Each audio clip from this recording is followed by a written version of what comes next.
सामने मंजर कशी की जा रही है कि काफिला जिस वक्त शाम ले जाया जा रहा था पे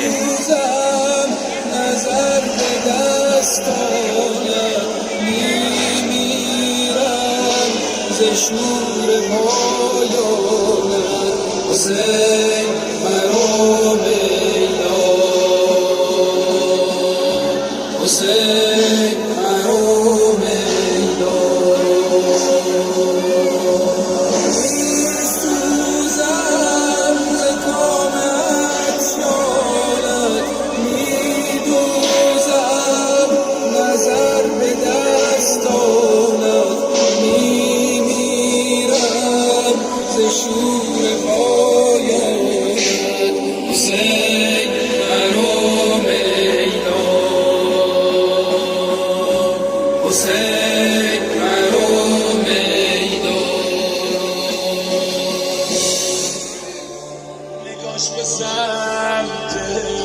آسمون دراز میکشید خسته آسمون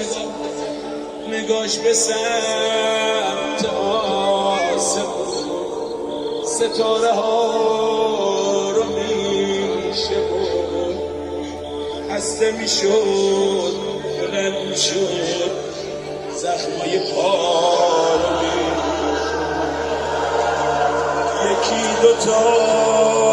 و هفت تا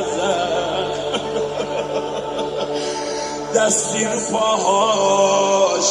میکشید زخمای پا تموم میشد زخمای دستاشو میشد به ماه آسمون میگفت شب زون منی یادم